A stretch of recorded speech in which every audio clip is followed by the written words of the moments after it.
कहते हैं कि दुनिया में मन सबसे ज्यादा शक्तिशाली चीज होती है। अगर किसी चीज को तुम पूरे मन से चाह लो तो तुम उसे हासिल कर सकते हो। ये मैं नहीं कहता, ये सभी महापुरुषों का कहना है। लेकिन अगर ये सत्य है, ये सच है, तो जो हम अपने मन से चाहते हैं वो हमें हासिल क्यों नहीं होता है? भाई, कोई भी इंसान अपने मन में दुख तो नहीं चाहेगा, लेकिन वो रहता तो दुखी है। हर इंसान अपने मन से तो कामयाब होना चाहता है, खूब पैसा कमाना चाहता है, लेकिन फिर भी वो कामयाब नहीं होता। भला ऐसा दुनिया में कौन इंसान होगा जो अपने मन में ये चाहेगा कि मैं नाकामयाब रहूं या मैं पैसा ना कमाऊं? सोचने की बात है। तो इसमें दो चीजें निकल के सामने आती हैं। या तो वो महापुरुष गलत थे जिन्होंने ये बात बोली कि मन से चाही हुई चीज हासिल हो जाती है, या फिर हम गलत हैं। आज की कहानी जो मैं आपको सुनाने वाला हूँ उसमें आपको एक ऐसा मंत्र मिलेगा। उसे समझने के बाद आपको एक ऐसा मंत्र पता चलेगा जिससे आप ये समझ पाएंगे कि अपने मन से कोई भी चीज कैसे करवाई जाती है, मन में किसी भी बात का बीज कैसे बोया जाता है। ये इस कहानी से आपको अच्छी तरह से समझ में आ जाएगा, और इससे आप ये भी समझ पाएंगे कि आकर्षण का नियम, लॉ ऑफ अट्रैक्शन कैसे काम करता है। कहानी छोटी सी है लेकिन बहुत ही गहरी है। इससे पहले कि आप इस कहानी में खो जाएं, इस चैनल को सब्सक्राइब जरूर कर लें। तो चलिए ये कहानी शुरू करते हैं। एक बार की बात है, एक आदमी के जीवन में सिर्फ दुख ही दुख थे। वो जो भी काम करता उस बेचारे का वो काम पूरा ही नहीं होता। घर में आता तो घर में कलेश बना रहता, किसी से कोई मदद मांगता तो कोई उसकी मदद नहीं करता। ऐसा लगता था कि चारों ओर से दुखों का पहाड़ उसी पर टूट पड़ा है।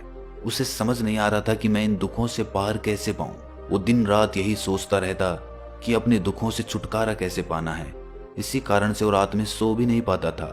उसकी आंखों के नीचे बड़े बड़े काले घेरे बन गए थे, जो इस बात का प्रतीक थे कि वो आदमी कितना दुखी है और कितना चिंतित है। कभी कभी तो उसके मन में आत्महत्या करने के भी ख्याल आते थे, लेकिन अपने परिवार की चिंता करके वो ये कदम नहीं उठा पाता था। वो इतना दुखी हो गया कि उसने निर्णय किया कि वो इन दुखों से छुटकारा पाके रहेगा। इसके लिए चाहे उसे कितनी भी मेहनत करनी पड़े, कुछ भी करना पड़े, चाहे अंगारों पे चलना पड़े, लेकिन इन दुखों से छुटकारा हासिल करके रहेगा। ऐसे ही एक दिन उसने अपने मित्र से पूछा कि मैं अपने जीवन को कैसे सुधारूं। उसके मित्र ने उसे बताया कि तुम किसी बाबा के पास जाओ। बाबाओं के पास ऐसा मंत्र होता है जिससे सारे दुख मिट जाते हैं, जीवन खुशियों से भर जाता है और धन संपदा भी हासिल हो जाती है। तुम किसी ऐसे बाबा को ढूंढ लो, बस तुम्हारा काम बन जाएगा। उस आदमी के मन में ये बात पूरी तरह से पक्की बैठ गई कि कोई बाबा ही मेरा दुख दूर कर सकता है, और इसीलिए उसे किसी भी बाबा के बारे में पता चलता तो वो उस बाबा के पास पहुंच जाता। उस बाबा को अपनी समस्या बताता और उससे उसका समाधान पूछता और कहता कि बाबा, मैं कुछ भी करने के लिए तैयार हूं, लेकिन मेरी इन समस्याओं से मुझे छुटकारा दिला दीजिए। आप जो कहेंगे मैं वो करूंगा, लेकिन मेरे जीवन को सुधार दीजिए। बाबा उसे कुछ टोने टोट के बता देते थे करने के लिए, और बदले में दान दक्षिणा ले लेते थे कि ये टोना टोटका करने के बाद तुम्हारे घर में सुख शांति बनी रहेगी, बस इस टोटके को पूरी विधि के साथ करना। वो आदमी घर लौटकर पूरी विधि के साथ टोने टोटके करने लगा, लेकिन बहुत टोने टोटके करने के बाद भी उसके जीवन में कुछ बदलाव नहीं आया। इसके विपरीत उसका जीवन और ज्यादा दुखी हो गया। जो भी बाबा उसे टोना टोटका देता था वो बदले में उससे दान दक्षिणा लेता था, जिससे उसका धन भी धीरे धीरे खत्म हो रहा था। इससे उसके जीवन में दुख और ज्यादा बढ़ गए। तब उसे लगा कि बाबाओं के पास जाने से तो मेरे जीवन में दुख कम होने की बजाय बढ़ते ही जा रहे हैं, तो मुझे क्या करना चाहिए? बाबाओं के पास जाऊं या ना जाऊं? फिर एक दिन एक आदमी ने उसे बताया कि तुम अपने घर में किसी पंडित को बुलाकर हवन करवा लो। हवन होगा, घर शुद्ध हो जाएगा। कोई भी बुरी ऊर्जा होगी घर में तो वो घर से बाहर चली जाएगी। किसी पंडित को बुलाकर पूरे विधि विधानों से मंत्रोच्चारण कराओ और हवन कराओ, जिससे घर में सुख शांति आए। उस आदमी के मन में ये बात बैठ गई और उसने एक पंडित को अपने घर पर बुलाकर हवन करवा दिया। हवन अच्छी तरह से संपन्न हुआ। बदले में पंडित ने भी अच्छी दान दक्षिणा ली और उसके बाद वो वहां से विदा हो गया। लेकिन कुछ दिनों के बाद उस आदमी को महसूस हुआ कि उसके जीवन में अब भी कोई बदलाव नहीं आया है। अब वो आदमी पूरी तरह से दुखी हो गया और ज्यादा परेशान हो गया। अब तो उसे लगने लगा था कि मेरे जीवन में से दुख कभी खत्म ही नहीं होंगे, और यही सोच सोचकर उस आदमी का बुरा हाल हो गया था। फिर एक दिन उसे अपने मित्र से एक ऐसे बाबा के बारे में पता चला जो समाधान बताने के लिए कोई दान दक्षिणा नहीं लेता था। उस आदमी को लगा कि ये बाबा दूसरे बाबाओं की तरह नहीं हो सकता, क्योंकि ये दान दक्षिणा तो लेता ही नहीं और अगर दान दक्षिणा नहीं लेता तो ये सच में कोई सिद्ध बाबा होगा। और यही सोचकर वो उस बाबा के पास पहुंच जाता है। जब वो आदमी वहां पर पहुंचता है तो वो बाबा ध्यान में बैठे हुए थे। ये देखकर वो आदमी वहीं पर चुपचाप बैठकर ध्यान से बाहर आने का उनका इंतजार करने लगा। थोड़ी देर बाद बाबा ने आंखें खोली तो सामने एक दुखी और परेशान युवक को बैठे देखा। वो उसकी आंखों के नीचे काले घेरे देखते ही समझ गया कि ये आदमी अपने जीवन से कितना परेशान है। उसे संबोधित करते हुए बाबा ने पूछा कि बच्चा, क्या चाहते हो? बाबा के पास क्या लेने आए हो? उस आदमी ने कहा कि बाबा, मैं अपने जीवन से बहुत परेशान हूं। मैंने इन दुखों को दूर करने के लिए बहुत सारे रास्ते अपनाए, हर वो तरकीब करके देखी जो किसी बाबा ने मुझे बताई, हर वो काम किया जो किसी भी इंसान ने मुझसे करने को कहा, लेकिन मेरे जीवन में दुखों में कोई कमी नहीं आई। बाबा, इसके विपरीत मेरे जीवन में दुखों में बढ़ोतरी हो गई। मुझे समझ नहीं आ रहा है कि मैं क्या करूं। कभी कभी तो मैं आत्महत्या करने की सोचता हूं, लेकिन अपने परिवार की सोचकर मैं ये कदम नहीं उठा पाता। मैंने आपके बारे में बहुत सुना है बाबा, और मैं बहुत उम्मीद के साथ आपके पास आया हूं। कृपया करके मुझे कोई ऐसा मार्ग बताएं जिससे मुझे अपने दुखों से छुटकारा मिल जाए। मैं अपने दुखों से छुटकारा पाने के लिए कुछ भी करने को तैयार हूं। आप मुझे कोई भी रास्ता बताएं, चाहे वो रास्ता कितना भी कठिन क्यों ना हो, मैं उसको पार करके रहूंगा। बाबा ने महसूस किया कि आदमी तो सच में बहुत परेशान है। बाबा ने उसकी बात सुनकर कहा कि बच्चा, दुखों को दूर करने के लिए मंत्र ऐसे ही नहीं मिलते। मंत्र पाने के लिए कुछ करना पड़ता है। तुम कुछ कर सकते हो? ये सुनकर पहले तो उस आदमी ने सोचा कि ये बाबा भी मुझसे दान दक्षिणा ही मांगेंगे, लेकिन और कोई रास्ता ना पाकर उस आदमी ने कहा कि बाबा, आपको जितनी भी दान दक्षिणा चाहिए मैं देने के लिए तैयार हूं, लेकिन आपका मंत्र सच्चा होना चाहिए, वो पूरा होना चाहिए, उसका फल मुझे मिलना चाहिए। उसके बाद मैं आपको जो भी दान दक्षिणा लेना चाहते हो वो दे दूंगा। बाबा ने कहा कि दान दक्षिणा तो बहुत छोटी सी चीज है, मुझे वो नहीं चाहिए। इस पर वो आदमी सोच विचार करके बोला, तो बाबा, मैं अंगारों पे भी चलने के लिए तैयार हूं, आप मुझे बस आज्ञा दीजिए। बाबा ने कहा कि अंगारों पे चलने वाली छोटी चीज मैं तुमसे नहीं कराने वाला। मैं जो तुमसे कराने वाला हूं वो बहुत कठिन मंत्र है, उसे पूरा कर पाओगे? बाबा ने कहा कि बाबा, आप मुझे बताइए तो सही, मुझे करना क्या होगा, मैं कुछ भी करने को तैयार हूं।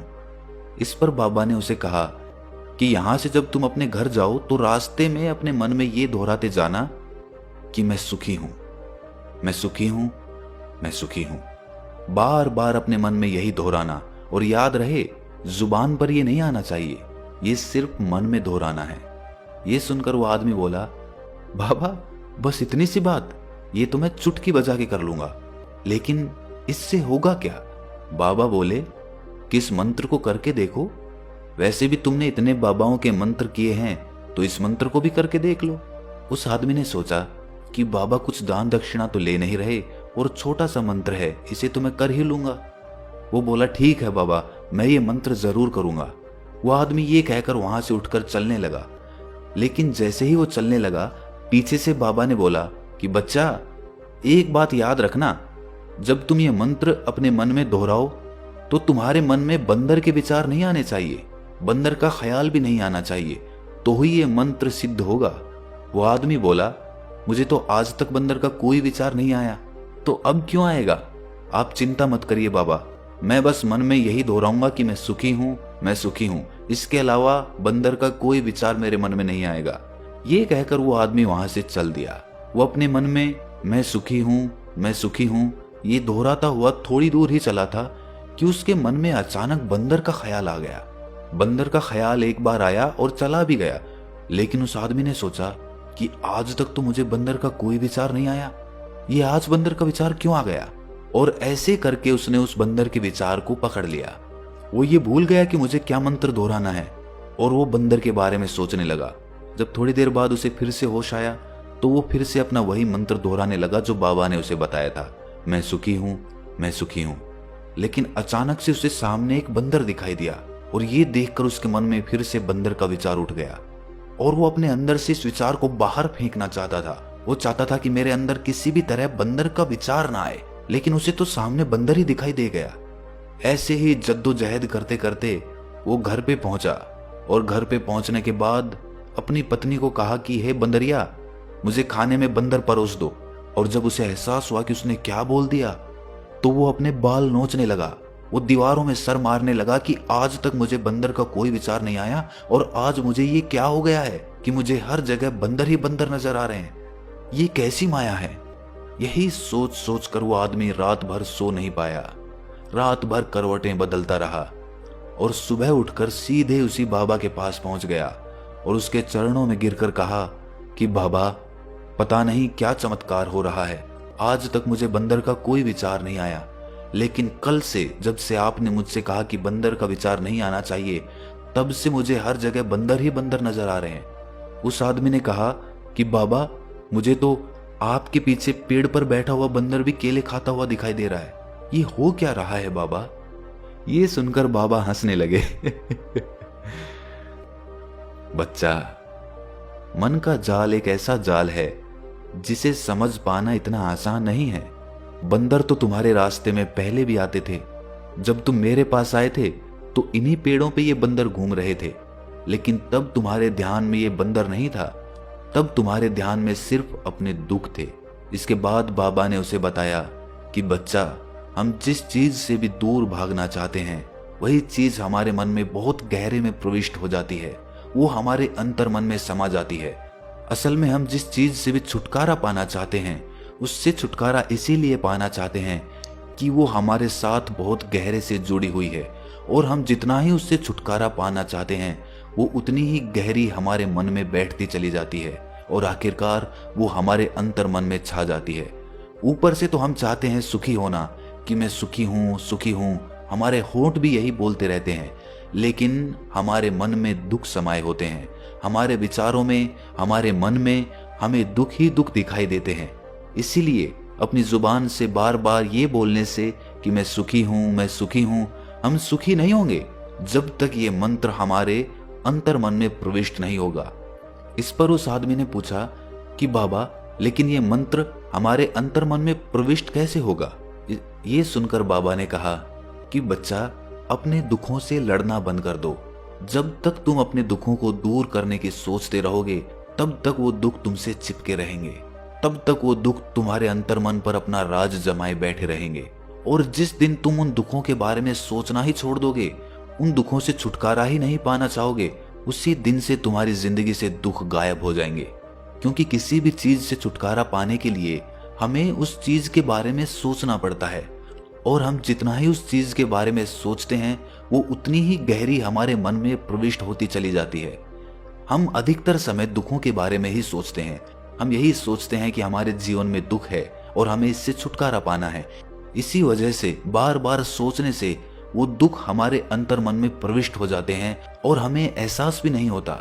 इसीलिए अगर तुम दुखों से छुटकारा पाना चाहते हो तो दुखों से छुटकारा पाने के बारे में सोचना छोड़ दो, तुम्हें दुखों से छुटकारा मिल जाएगा। अक्सर आदमी धूम्रपान छोड़ना चाहता है, शराब छोड़ना चाहता है, सुबह अपने आप से ये वादा करता है कि मैं कोई भी गलत काम नहीं करूंगा, लेकिन शाम को जब लौटता है तो नशे में चूर होकर लौटता है। ऐसा क्यों होता है कि जो हम सोच रहे हैं वो पूरा कर ही नहीं पा रहे हैं।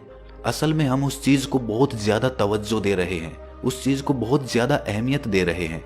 जब भी हम उस चीज को छोड़ने के बारे में सोचते हैं तो हम उसकी इम्पोर्टेंस यानी कि विशेषता और ज्यादा बढ़ा देते हैं। हमारा मन उस चीज के बारे में जितना ज्यादा सोचेगा, शराब या धूम्रपान छोड़ने के बारे में जितना ज्यादा सोचेगा, हमारा मन उतना ही उस चीज के पीछे ज्यादा भागेगा। हमें उस चीज से लड़ना नहीं है, बल्कि बिना सोचे गुजर जाना है। और अगर इस मंत्र को हम समझ लेते हैं तो हम अपने जीवन में जो भी पाना चाहते हैं उसे अपने अंतर मन में डाल सकते हैं, और एक बार वो लक्ष्य हमारे अंतर मन में बैठ जाता है तो फिर सफलता पाने में कोई समस्या नहीं आती, कोई दिक्कत नहीं आती। तो दोस्तों, कैसी लगी आपको ये कहानी कमेंट सेक्शन में जरूर बताएं, और अच्छी लगी तो इस चैनल को सब्सक्राइब करना ना भूलें। तो मिलते हैं अगली कहानी में, तब तक के लिए अपना ख्याल रखें।